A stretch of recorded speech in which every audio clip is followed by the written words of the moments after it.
Hello students, good evening to all of you. So here I am going to discuss question number 10 of SC Verma chapter 3 kinematics. So let's start with the question. हमारे पास एक plot देके रखा है velocity time plot. Find the distance traveled by the particle during the first 40 seconds and also find the average velocity during this period. So सबसे पहले students हम एक तो average velocity ही फाइंड आउट कर लेते हैं. वी नो दैट कि जो VT ग्राफ होता है, VT ग्राफ का जो स्टूडेंट्स एरिया होता है वो हमें देता है डिस्प्लेसमेंट. ओके, सो हम सिंपली इस ग्राफ का एरिया निकाल लेंगे. Let's suppose this is A, this is B, this is C and this is D. तो अगर मैं ट्राइंगल का लाइक ओ ए बी का एरिया और साथ में मैं ऐड करूँगा area of B C D, ये जो एरिया की वैल्यू होगी स्टूडेंट्स ये मुझे डिस्प्लेसमेंट दे देगी. बट क्या है कि ये जो है पॉजिटिव यहाँ पर वेलोसिटी है, देन वेलोसिटी नेगेटिव है. So this will give us the positive value of displacement and this will give us the negative value of displacement. तो यहाँ पर मैं पहले इस एरिया को निकाल लेता हूँ, ओ ए बी के एरिया को निकाल लेता हूँ. It is simply half into base, पूरा ही ले लेते हैं. So it is 0 to 20 and height is basically आप देख रहे हैं वाई कोऑर्डिनेट जो है वो 5 है. प्लस अगर मैं ये वाला दूसरा एरिया निकालता हूँ बी सी डी का, तो वो भी वैसे ही लिखा जाएगा half into 20 to 40. Still base जो है वो 20 है और हाइट ये भी 5 है. But this is not 5, this is written as -5. तो यहाँ मैं बेसिकली -5 नहीं लिख रहा हूँ, मैं टोटल एरिया को ही माइनस कर दूंगा. दिस इज़ नेगेटिव, पूरी वैल्यू ही नेगेटिव आएगी.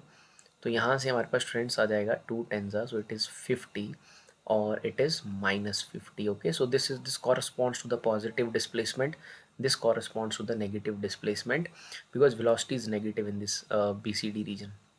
तो 50 -50 हो जाएगा स्टूडेंट 0.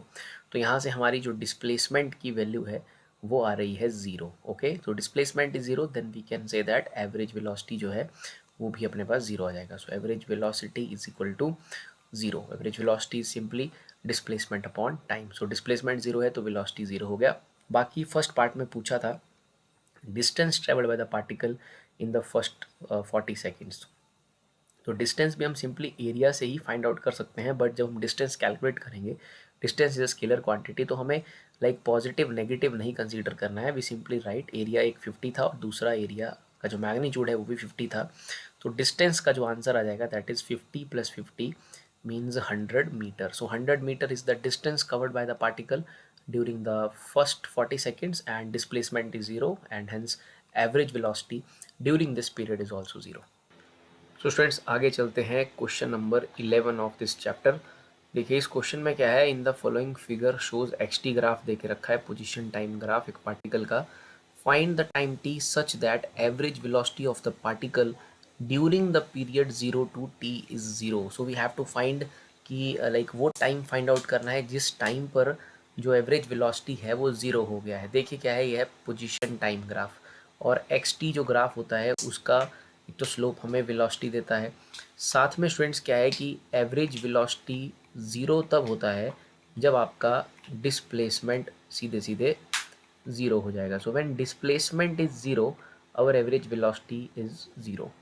तो हमें वो समय देखना है जब हमारी डिस्प्लेसमेंट 0 हो गई है. ग्राफ में ऐसे कोई एग्जैक्टली कोऑर्डिनेट्स नहीं दिए हैं. वी हैव टू जज and answer obviously H C Verma में दे के रखा है, तो उस हिसाब से हमें अपना आंसर लिखना है. सो हम एक जजमेंट देखेंगे सिंपली कि कहाँ जैसे 0 हो रहा है, प्रॉब्लम समझनी है. लाइक आप देखिए t0 पर आपकी जो पोजीशन है वो है 20. तो अगर मैं लिखता हूँ t0 पर माई पोजीशन इज़, क्योंकि हमें 0 से t कहा गया है, तो t0 पर हमारा जो एक्स कोऑर्डिनेट है वो है 20. अगर हम आगे चलते हैं देखिए फिर से जब x20 हो जाएगा तो हमारी डिस्प्लेसमेंट हो जाएगी 0. तो हमें वो समय ढूंढना है. ये 10 है स्टूडेंट्स. अब यहाँ देखिए आप, यहाँ पर अगर आप अपना पोजीशन देखते हैं तो अगेन वो 20 है. तो अगर आप इसको नीचे प्रोड्यूस करते हैं तो यहाँ जैसे कहीं आता है लाइक दिस इज़ 20, तो बीच में कहीं 15 होगा.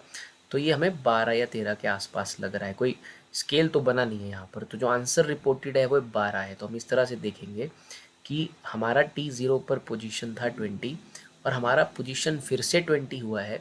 Again our position is 20 when time is this, जब ये टाइम है. तो इट इज़ बेसिकली अप्रॉक्सीमेटली 12, और बिकॉज एग्जैक्टली तो डिविजन्स नहीं बने हैं बट हम इसे 12 ले सकते हैं और आंसर भी 12 दिया गया है.